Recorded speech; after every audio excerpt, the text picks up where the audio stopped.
Aleluia. Aleluia. Glória a Deus pela palavra do Senhor nesta manhã. Esse texto, ele completa os dois textos anteriores, onde uma ovelha se perdeu e foi achada. O outro texto, logo em seguida, diz que uma dracma se perdeu e foi achado. E aqui mostra também que um menino, que um filho, que alguém que enfrentou crises existenciais, que alguém que teve a rejeição do irmão mais velho, de alguém que se perdeu na vida, voltou para casa e encontrou lugar aguardando a chegada dele. Eu aprendo com esses textos aqui que Deus tem um lugar reservado para cada um de nós e nós não podemos desperdiçar aquilo que Deus nos dá. Nós não podemos desperdiçar aquilo que Deus nos dá. Nós não podemos deixar perder aquilo que é construção na nossa vida. Nós não podemos deixar-nos levar pelas emoções do momento, pelas emoções da circunstância, da adversidade, que quer nos afastar da casa do Pai, que quer nos tirar do amor de Deus, que quer nos afastar daquilo que Deus tem como propósito original para a nossa vida. E aqui a parábola vai ter um tema, né, aqui no texto, a parábola do filho pródigo, e pródigo é, tanto no dicionário quanto nos textos de internet, a explicação, o significado, bem simples: esbanjador, gastador. Então a palavra pródigo não é aquele que volta. Pródigo é porque ele desperdiçou tudo aquilo que era do pai. Esse menino contraria algumas lógicas da vida. Ele quer, por exemplo, a herança. A herança foi dada quando alguém morre. Alguém que partiu, deixou algo, ou um legado, que é algo não escrito, é uma história. Legado é história. Herança não, herança são valores, são bens transferíveis pós-morte, é a lei, é a cultura. Nós então, já que eu falei esse tempo direito, nós somos numa raiz aonde o judaico e direito romano e tantos outros influenciaram a nossa Constituição. Então por isso que você vai ver muita coisa semelhante na Bíblia. Somos do modelo judaico-cristão, como bem explica o pastor Silas, nosso pastor. Então aqui, esse menino quis a herança. Ele feriu o coração do pai. Ele tinha direito, e algumas contas históricas para a época, ele nunca teria direito a 1/3 da parte. Isso é uma outra fase. Mas o pai não quis olhar para isso, dividiu, deu a parte dele, e o filho, que tem o sobrenome, né, um atributo de pródigo, foi gastar. Partiu para a terra longínqua. Foi viver, colocou lá a hashtag partiu para a terra distante, e foi desperdiçar, e deixou dentro de casa um pai, um coração, quem sabe, amargurado, apertado, porque o desejo do pai é que os dois estivessem ali, que os dois estivessem cercados ali. E eu observo, que esse jovem aqui, ele teve que entender o que era misericórdia. Ele teve que compreender e aprender na prática o significado do perdão. Ele teve que vivenciar e experimentar a palavra restauração. Ele teve que nutrir dentro do seu coração o que era compaixão. Ele olhou para os servos que estavam ali alimentando e falou assim: na casa do meu pai nenhum servo passa fome. E eu estou aqui perecendo, desejando. Vamos entrar um pouquinho naquilo que talvez você já tenha ouvido, mas é cultura. Ele queria se alimentar do que os porcos comiam. A carne suína, para o judeu, é algo impensável de se colocar à mesa. Vocês viram que o seu pastor Wesley, pastora Ellen, estiveram em Israel agora, é uma cultura local. Nós tivemos uma outra oportunidade também em caravana com o nosso pastor aí em Israel. Para vocês terem noção, lá só é vendido carne suína para culinária internacional, para quem vem de fora. Mas o judeu em si, o israelense, não come. E para serem criados esses porcos em Israel, os criadores, que normalmente são árabes, eles têm que fazer um tablado para que os porcos não pisem na terra que é santa. Porque para eles é considerado um animal impuro, fora da cultura, e que não podem se alimentar. e dá uma guerra com os rabinos lá, se souberem que um árabe deixou aqueles porcos pastar livremente num pasto. E aquele moço estava querendo se alimentar do que aqueles porcos se alimentavam para ele não padecer de fome. Tinha perdido tudo, tinha desperdiçado.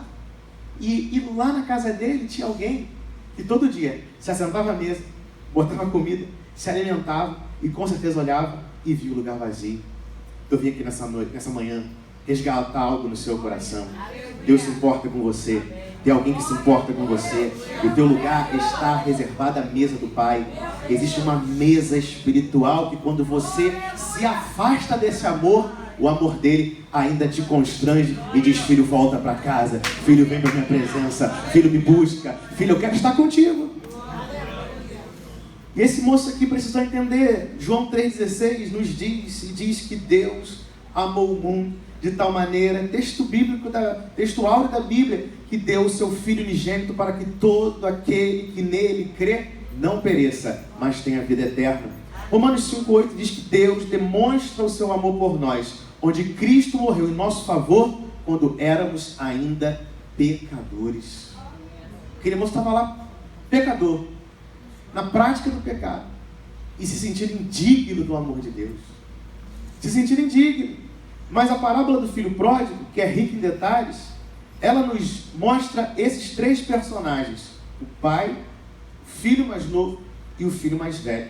E em toda essa história de amor, pastor, por que tem ali o filho mais velho confrontando, questionando, apontando, nem dizendo que era mais seu irmão, este teu filho, né? Aquele dedo de apontamento, aquele dedo de acusação, aquele dedo que rotula quando você erra e não quando você acerta, aquele dedo que te cobra quando você não consegue conquistar, mas as coisas não dão certo, aquele dedo do filho mais velho.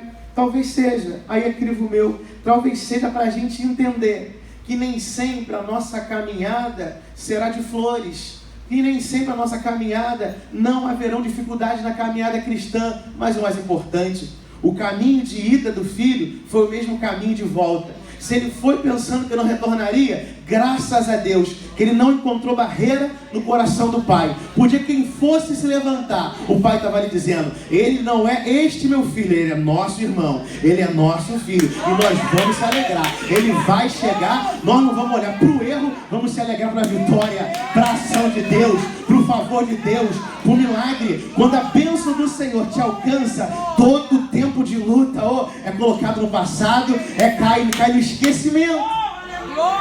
Porque Deus demonstra o seu amor por nós. Deus demonstra o seu amor por nós.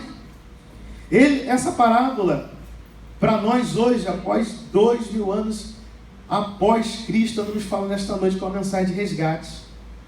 É uma mensagem onde Jesus mostra no texto festa, onde Jesus ele mostra a dificuldade da jornada, ele conta aquela parábola ali para os fariseus e para os escribas. Ele está contando. Ele contou a parábola da ovelha perdida, ele contou a parábola da dracma perdida, e ele conta a parábola do filho pródigo, para que os próprios ouvintes, sabe quando a ficha cai lá no fundo? A ficha balança a nossa estrutura, vai falar: agora eu entendi, agora eu estou entendendo, agora eu estou percebendo, agora eu estou entendendo que algumas questões vão caindo na nossa casa para a gente resolver. E eu não passo por situação diferente de vocês, não. Também sou de carne e osso. E gente que briga no zap e sai do grupo da família. Não muda não. Gente que não quer na festa que você está, não muda não. Gente que não quer ter comunhão. Eu acho que a figura do filho mais velho é para nos lembrar isso. Que vai haver oposição, que vai haver luta, que vai haver tristeza de vez em quando, que de vez em quando a gente vai ouvir o que não queria, que de vez em quando a gente vai ouvir o que não merecia, que de vez em quando, mas vai testando a gente, né? Domínio próprio, longanimidade, justiça divina, mansidão está sendo falado aqui, favor de Deus imerecido, que é a graça, perdão. E tudo isso caiu na vida de quem? Na vida do filho que foi o gastador.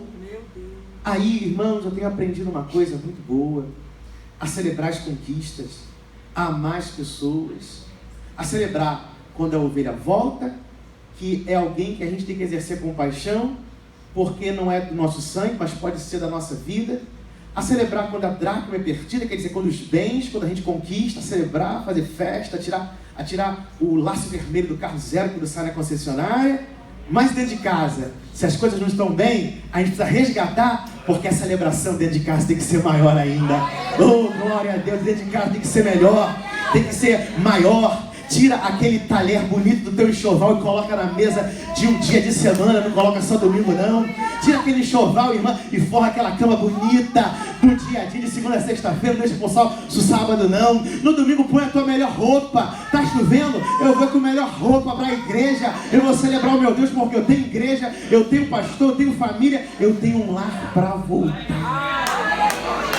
Aleluia. Celebre as flores no meio da caminhada. Celebre aquilo que Deus está fazendo. Não deixa só com que as pedras, os percalços no caminho machuque o teu pé, machuque as tuas emoções e você se apegue a isso. Não, deixa de lado. Eu vi uma frase impressionante. Não lembro se foi de Mike Murdock ou Miles Moore, ou outro foi do Dr. Augusto Cury. Não lembro agora, foi uma desses laveques. Que às vezes quem aprecia as flores do jardim são jardineiros que as cultivam todo dia. A gente na correria não vê. Está passando, está correndo, está agitado o tempo todo. E tem que estar mesmo. Eu sei que filho não pode atrasar no colégio. Eu sei que o marido tem que sair para trabalhar. Eu sei que a marmita tem que estar pronta. Eu sei que a vida tem que estar. O cabelo tem que estar escovado. A unha tem que estar pronta. A academia. O curso que a Rosenda faz lá de marcenaria e fotografia. Eu sei que a gente tem que preencher a vida. Isso é muito bom. Né? São fases da vida. Celebrei o casamento dela lá na igreja católica. Não, eu tive muita experiência aqui que vocês não conseguem imaginar. E irmãos, a vida é assim e não vai parar. Tem uma notícia para te dar: não vai parar. Amanhã, sexta-feira, eu tenho que ir lá no Aerotal, renovar minha carteira, que ainda é do Rio, cantar a Natália, ir à noite para a reunião de obreiro, depois a gente embarca para Taubaté no ônibus de meia-noite. E irmãos, a vida não para. E chega o sábado e já tem compromisso marcado sábado, domingo tem escola dominical, à noite tem um pregador aqui da Batista Monte Oreb que vai lá e a vida não para. E se a gente não perceber, a gente vai esbanjando aquilo que era para ser o amor de Deus na nossa vida. A gente vai desperdiçando com quem não tem nada a ver. A gente vai dando importância para quem não teria que ter aquela devida honra. A gente vai desperdiçando os valores que hoje, irmãos, não podem ser perdidos. Eu estava vendo uma notícia no noticiário essa semana, acho que passado ou retrasado, que teve uma cidade, não me lembro qual, que se levantou, se mobilizou e fizeram uma marcha pela família. Irmãos, foram atacados, foram evangelizados, saíram nos jornais. Como é que pode? Irmãos, uma marcha para a família. Não foi uma marcha para maconha, não foi uma marcha LGBT, não foi uma marcha para nada contra aquilo que são os valores, pelo contrário, para fortalecer. E nunca ganhou tanta mídia, porque fizeram algo que parecia que estava incomodando o senso comum.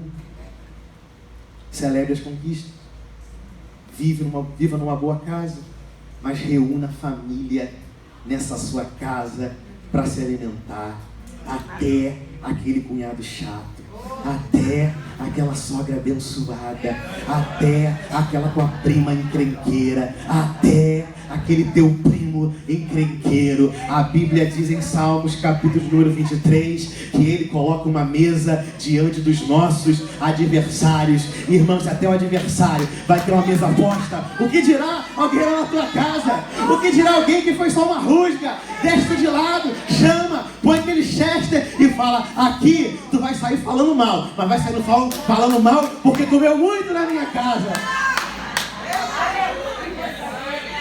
Essa casa não tem para comer, vai ter. Essa casa não tem para se alimentar, vai ter. Vai sair daqui precisando tomar um remédio para o estômago, mas vai comer na minha mesa.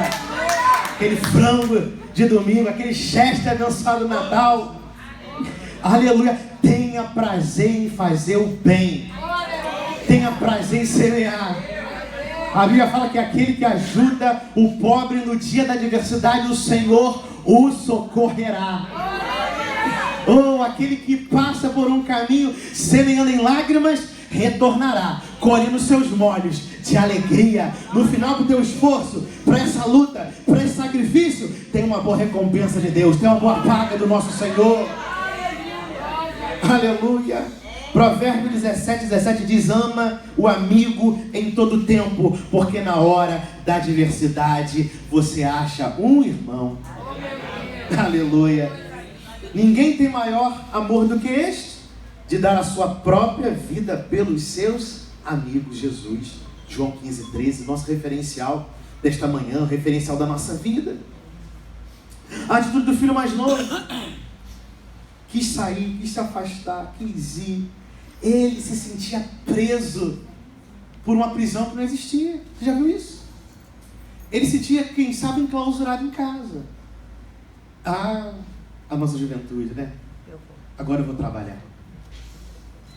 Quem não passou por isso, né? Agora eu vou ser dono do meu nariz. Paga as contas. Paga as contas, paga os boletos.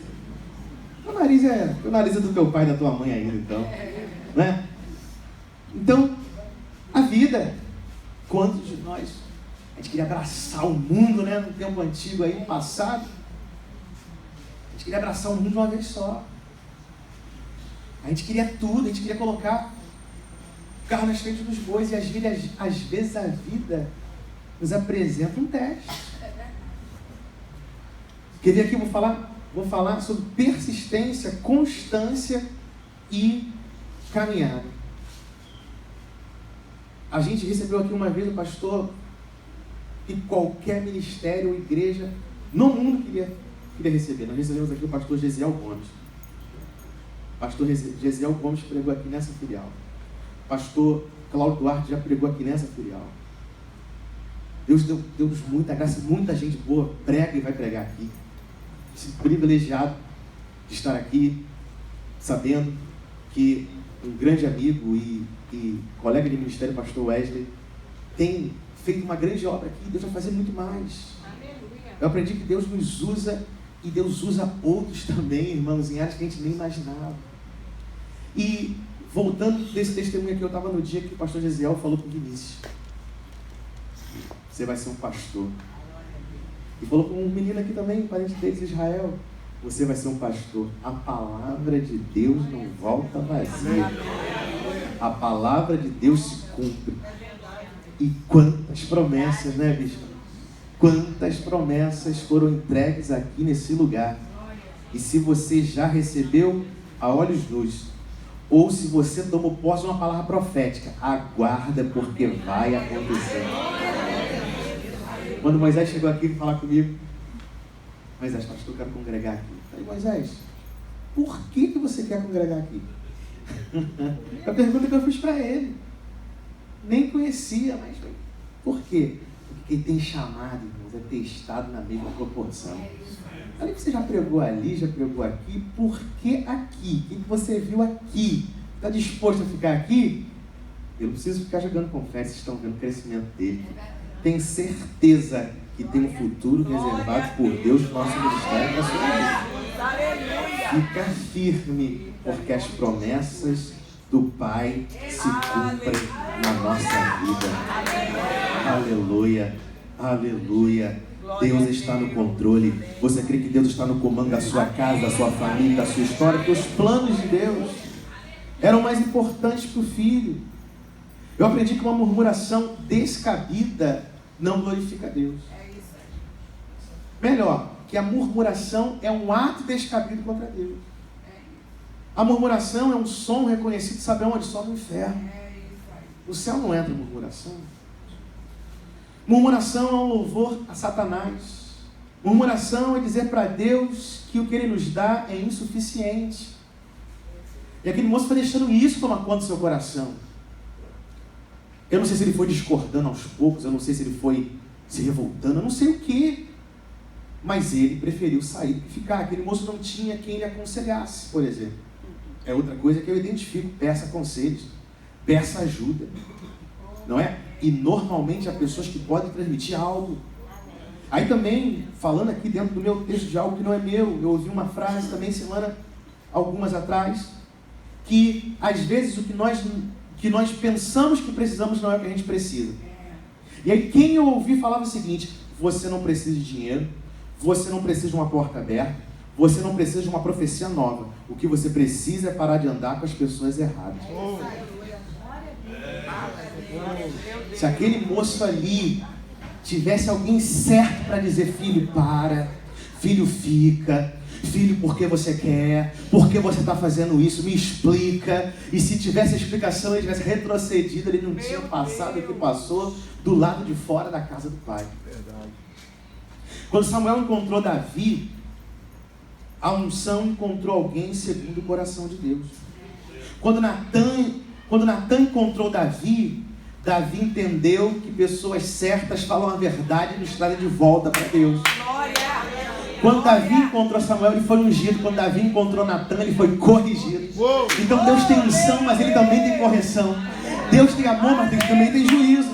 Deus é justiça, irmãos. E Natan, ele fala: Davi, tu pecou. Davi volta e fala: ó Senhor, cria em mim novamente aquele mesmo coração, aquele mesmo que tu escolheu, contrito e quebrantado, porque é um coração contrito e quebrantado o Senhor não desprezará. Nessa manhã aqui é manhã de consagração, é uma palavra para a gente ouvir esse tipo de mensagem e falar: Jesus, me torna mais crente, me leva de volta para casa renovado, me leva de volta, Senhor, lá para aquele lugar, reconhecendo o teu amor pela minha vida. Aleluia. Quantos podem glorificar a Deus pelas conquistas, pelas vitórias, mas também pelos dias em que o Senhor falou contigo face a face, te confrontou para te tornar melhor. Te tornar melhor. Aleluia. Foi o quase de Deus que não deixou você cair, que você está em pé aqui hoje nessa manhã. Alabacanta, alabaxanda, alabá. Oh, quantos podem exaltar o Senhor pela unção derramada nessa manhã. Que coisa linda, meu Deus! Unção, quem sabe, de promoção, mas unção também de correção para você não sair dos trilhos. Aleluia. Aleluia. Pessoas certas fazem diferença. Bem rápido, só uma referência. 1 Samuel capítulo 9. Abre a sua Bíblia, a gente ficou no texto aqui, falando e ministrando e conversando também aqui no início. 1 Samuel capítulo 9. Olha só a importância de alguém que tem uma palavra de direção para a nossa vida. 1 Samuel capítulo 9, versículo 3 diz assim: perderam-se as jumentas de Quis, pai de Saul. Por isso disse Quis a Saul seu filho: toma agora contigo dos moços, levanta-te e vai procurar as jumentas. Estou abrindo um parêntese aqui no primeiro texto para você entender sobre o que eu estou falando, sobre pessoas te darem uma palavra certa, ou você pedir a Deus direção. Meu Deus. Versículo 6. E ele disse: eis que nesta cidade há o quê? Um homem de Deus. Olha só, homem honrado. E tudo quanto diz, irmãos, que responsabilidade. Sucede assim infalivelmente. Aí Saul falou: vamos agora lá. Porventura nos mostrará o caminho que devemos seguir. Oh, glória a Deus. Como eu louvo a Deus, irmãos, pela vida daqueles homens de Deus que passaram na minha caminhada e que puderam me influenciar com uma palavra infalivelmente da parte do Senhor. E quando eu não tinha direção, eles fizeram uma oração, eles me deram um não, eles me deram uma guarda, ou eles falaram vai e voa, ou eles falaram vai e faz, ou eles falaram não é tempo. Eles deram uma palavra de direção que foi de preservação. Aqui nessa manhã você está sendo preservado pela palavra. Aqui nessa manhã o cuidado de Deus é tão grande que quem sabe você, antes de vir para casa, Deus fez os seus planos, chegou aqui cheio de planos, cheio de razões, e você ouviu uma palavra e disse: olha, não é assim, não é assado, vai ser do meu jeito, vai ser na minha hora. A agenda de Deus não falha. Eclesiastes 3 diz: há um tempo determinado por Deus para quê? Para todas as coisas. Acalma o teu coração, Deus ainda está no controle. Aleluia. Aleluia. Eu estou falando do profeta Samuel, no primeiro capítulo dele, versículo 9, que deu uma palavra para Saul, que deu uma palavra para aquele moço que tinha algo de valor perdido, que era do pai. Não comparando, mas muito semelhante à história do filho pródigo, que tinha que resgatar os seus valores, que tinha que resgatar a comunhão. E eu parto agora para encerrar. O versículo de número 13 mostra o filho saindo de casa, de Lucas 15, versículo 13. Eu vejo saindo. Vai com Deus, Deise. Deus abençoe. Dirige com cuidado. Pode deixar o beijo estar dado. Deus abençoe os meninos lá a casa. Lucas 15, 13. O filho mais novo saindo de casa, né? Mostra que ele percorreu, que ele saiu. Confere comigo aí, é isso? 13. E poucos dias depois, o filho mais novo, ajudando tudo, partiu para uma terra distante. Desperdiçou tudo. E deixa eu acelerar. O capítulo 14 mostra o início, o que da queda, da ruína. Ele gastou tudo. Padeceu fome e necessidades. A adversidade bateu a porta. Foi mais rápido do que ele esperava, por causa de uma atitude que é impensada. Então, atitudes às vezes impensadas, decisões tomadas na emoção, no calor da questão, no problema, no auge, podem representar às vezes um futuro de um preço pago. Difícil. E o versículo 15 mostra o início daquilo que ele precisava fazer. E foi-se, e chegou um dos cidadãos daquela terra, o qual mandou para os porcos apacentar, desejando encher, versículo 17, caindo em si. Aleluia. Tem hora que a gente tem que cair em nós, que a gente só quer cair no outro, né? Ah, mas se ele fizesse isso, dava certo. Ah, mas se ela fizesse assim, dava certo. Ah, mas se ele te fizesse isso aqui, a gente sempre quer consertar a vida do outro, né? É verdade. A gente sempre tem um bom plano para a vida de alguém. Ah, mas aí deixa eu falar de mim. Ah, se o pastor fizesse assim. Ah, ia dar certo. Todo mundo é uma unção pastoral, né? Meu Deus. Na época da Copa do Mundo, todo mundo é técnico. Você entendeu o que eu estou falando? Na época da Copa do Mundo, todo mundo sabe a melhor escalação para a seleção. A gente sabe sempre qual seria o melhor desfecho para a história de alguém. Mas volta para cá. Me permite com muito amor falar isso para você e para mim também. Às vezes a gente tem que cair em nós. Às vezes a gente tem que cair dentro de nós. Marcelo, você errou.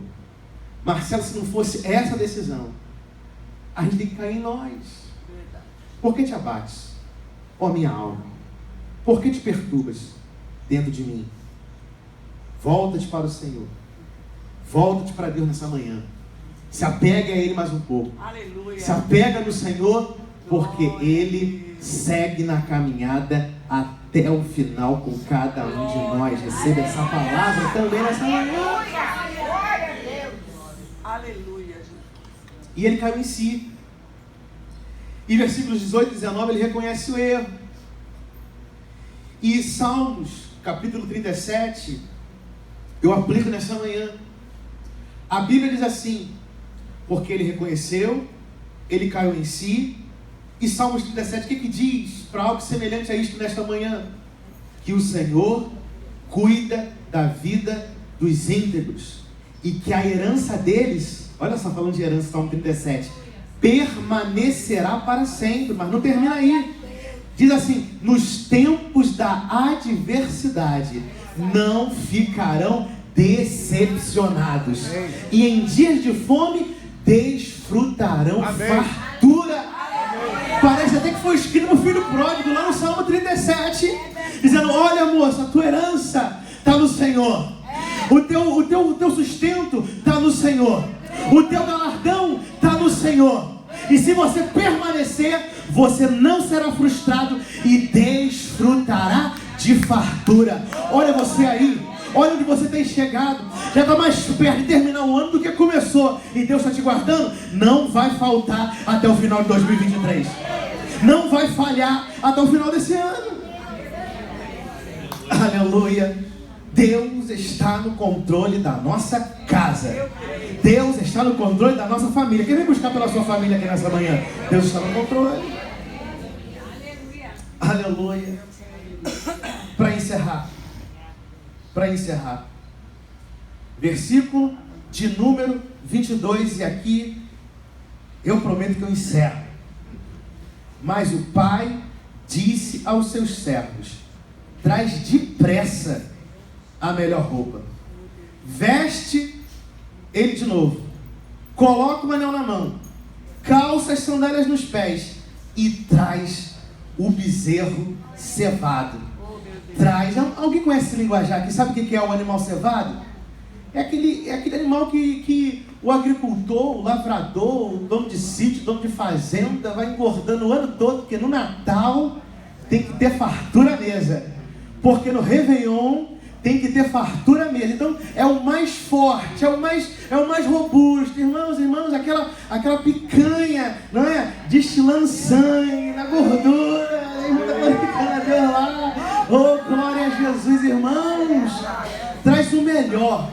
Porque aquele que estava perdido encontrou caminho. Aquele que estava em desespero está voltando para casa. Aquele que estava perdido foi achado. Quem estava de fora achando que ele não teria mais nada em casa, ele encontrou restituição. Oh, aleluia! Quando todos pensaram, agora ele recebe castigo. Teve perdão, teve restituição, teve alegria na casa, irmão, teve festa. De fora o irmão mais novo não entendeu. Ele merecia sentença, ele merecia correção, ele merecia castigo, mas dentro de casa teve perdão. Oh, aleluia! Que dentro desta casa aqui você receba sempre o amor de Deus, o perdão de Jesus, o seu sangue sendo derramado, porque aqui não falta nada disso e tem em sobra. Sabe o que eu ouvi essa semana também? Que o que falta em nós sobra no Espírito Santo, que o que falta em nós sobra na presença de Deus. Aqui pode se abastecer daquilo que te faltava, porque vai preencher o teu coração e a tua alma. Aleluia. Vamos ficar de pé. Glória a Deus. Fecha aí sua Bíblia. Aleluia. Para fazer uma oração abençoa na sua vida. Não sei se nesta manhã há alguém desejando entregar a sua vida a Jesus Cristo. Se nesta manhã somos todos de casa, se tem alguém que precisa desta oração, eu faço esse convite então a você para entregar sua vida a Jesus Cristo, o Salvador, a Jesus Cristo, o Senhor, ou fazer uma aliança nova hoje com Ele, porque quem sabe você mesmo reconhece que a sua aliança foi arranhada, estremecida, se afastou. Nunca é tarde para voltar. Está aqui a prova disso. E está aqui a prova que você vai encontrar uma nova oportunidade aqui neste lugar. Que você vai encontrar uma nova oportunidade na casa. Que o amor do Pai está sendo derramado todo dia. É a gente tem que se colocar debaixo, né? Debaixo da nuvem. Israel andava, a nuvem ia por cima. Israel parava, a nuvem parava. Você pode carregar essa nuvem para a tua casa hoje.